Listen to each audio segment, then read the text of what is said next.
People have preserved ghee in the earth, they buried it in the earth and kept it for over 100 years. And it seems this ghee has tremendous healing Absolutely, yeah. possibilities. Can you say something Yeah, about yeah. That is called Shata. Shata means 100 years. Shata Varsha, Shata Samvatsaram Ghritam means the ghee is buried in a clay pot into the soil 100 years. Because when ghee is staying in the soil for 100 years, that much long time, some molecular changes happen within the ghee. And that ghee is rich in ojas, it is rich in tejas, and it is rich in prana.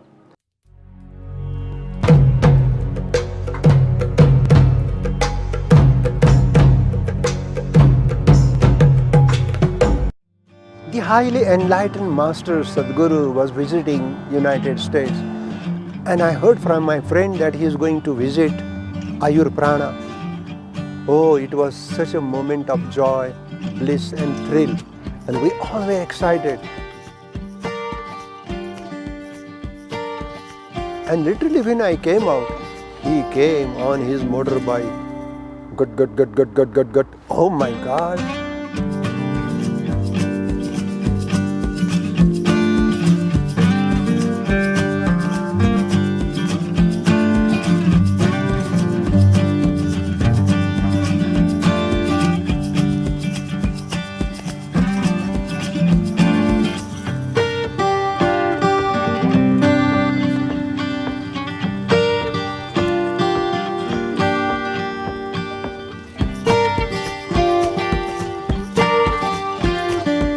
Not step on the flowers. How are you, sir? Your health is good? Thank you. I hear you are the torchbearer of Ayurveda here in North America. Yes, that's what is happening. Tell us whatever you can speak about Ayurveda. I'm an ignorant person on these things so… No, Ayurveda is individual's medicine. Ayurveda treat every individual separately. In modern medicine, they do statistical observation, what is common in 100 people. Based upon that normality, they try to judge the individual. But Ayurveda has a unique approach in the sense, pinde pinde matir bhinnaha or pinde pinde prakrutiri bhinnaha. So Ayurvedic approach is more Prakriti Vikruti paradigm. Perhaps one person will handle aspirin because he is kapha, but pitta person will be very super sensitive to the aspirin, it can create severe reaction.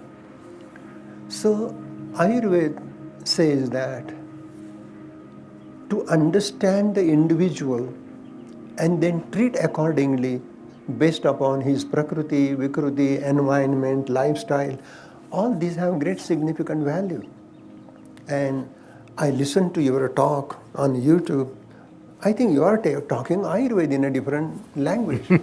So if you say, I don't know Ayurveda, that is your greatness, but you are talking great principles of life, which is coming from ancient Vedic wisdom, Rig Veda and Atharva Veda.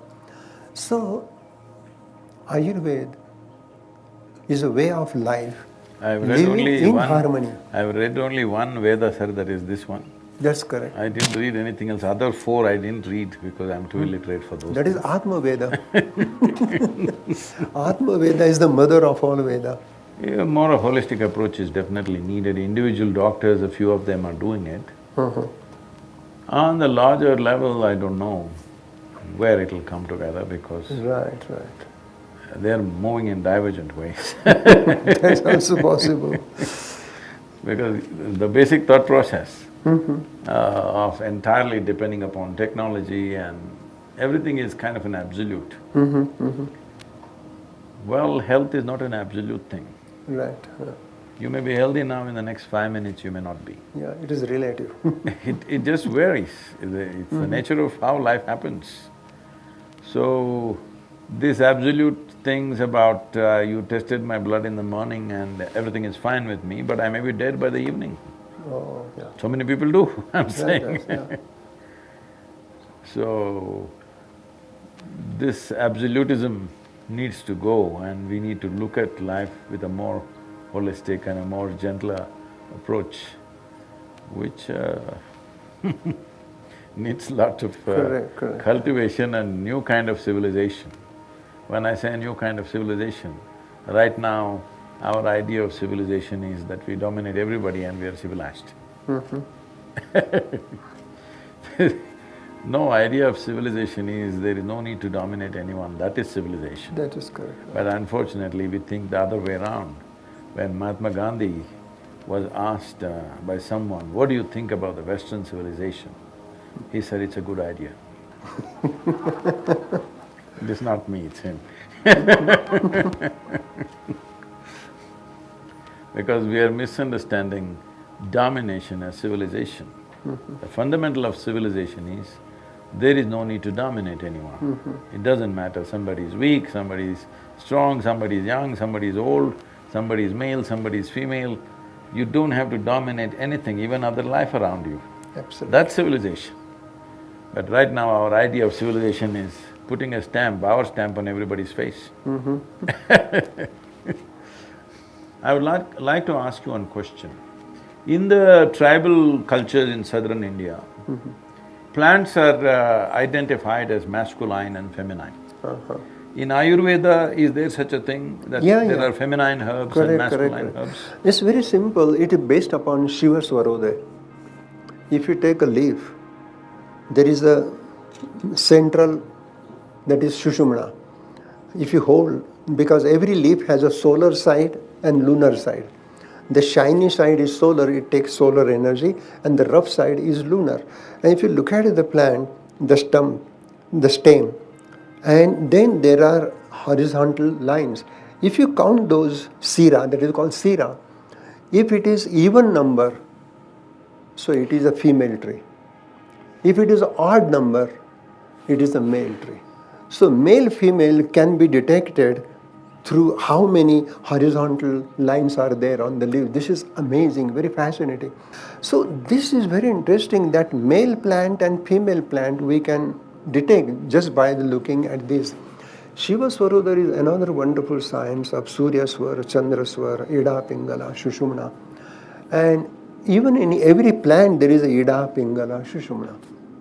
So Ayurveda is really talking about male trees, female trees. Now when I came here, Santa Fe, I was teaching Ayurveda in Santa Fe College of Natural Medicine.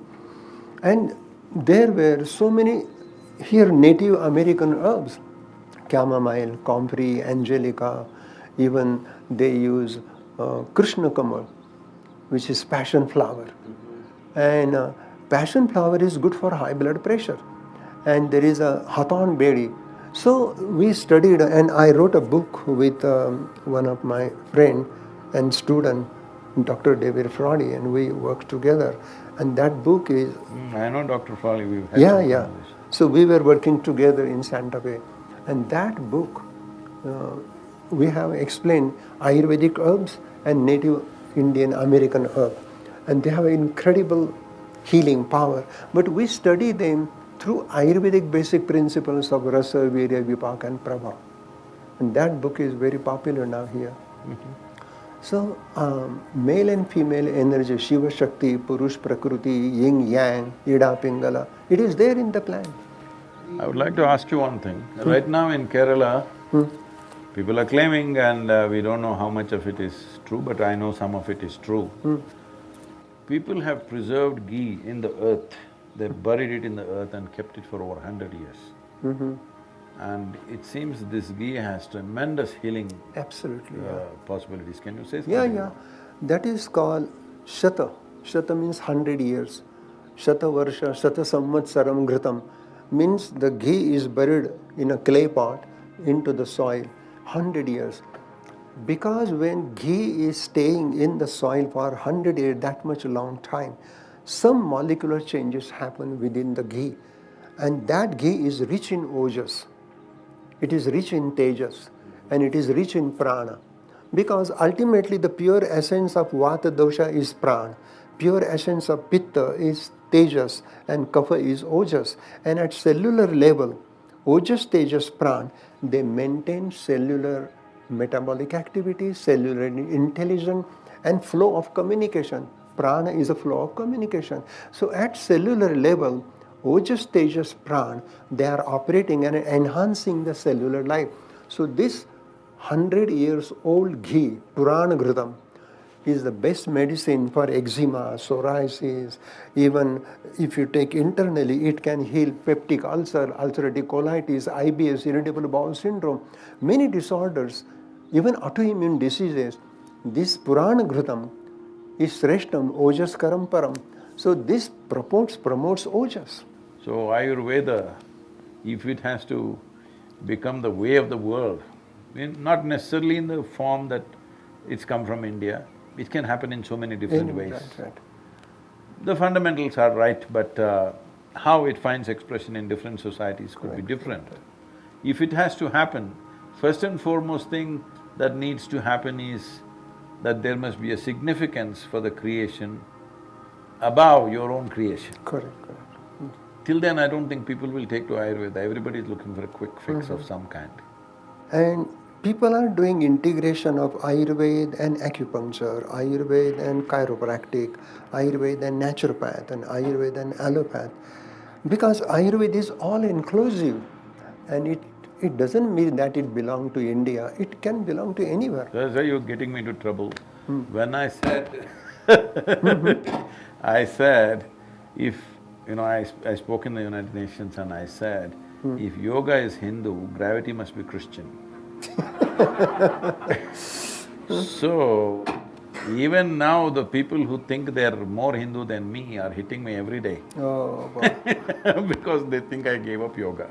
They don't understand if it has to become universal, its identity has to rise. Right. When first I came, people saying, oh, this is a Hindu medicine. I said, no. It's okay. Yeah, Ayurveda is not only Hindu medicine, it is for every religion, it is beyond religion. See, how can science be a cultural or a religious identity? That's It the cannot be. limitation, yeah. So goes for Ayurveda, so goes for yoga. Yeah. Unless we understand this, then we will keep it cloistered as we have done for thousands of years. Why Ayurveda has not become the universal system of medicine when it was one of the oldest forms of medicine, with such complexity, over 100,000 formulations. Right. Even modern pharmacopoeia doesn't have 100,000 formulations. Absolutely, yeah. But it doesn't become because a constipated approach, we've not stepped out and offered. Beautiful. It's time Ayurveda, yoga, all these very precious sciences must reach the maximum number of people. Correct. It's a very good thing that our Prime Minister pushed for it and now International Yoga Day has been declared. It is not going to achieve everything that we want, but at least it's in the consciousness of the world that yoga is legal. Yeah. So I'm saying marijuana, alcohol became legal, marijuana became legal, cocaine will become legal. Time we make yoga and Ayurveda legal.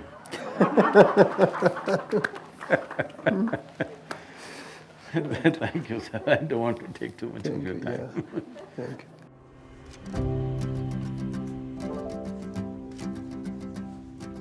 It is the science of longevity and life, because life is a combination of time and energy.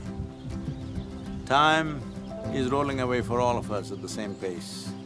It's just the way we manage our energies. So, attending to the fundamental aspects of our life in terms of our cellular health, our glandular health, and skeletal and muscular health, and above all, our energetic health. Taking care of this, you manage your energies in such a way that time will not run out too soon for you. This is Ayurveda, in my understanding of life, okay?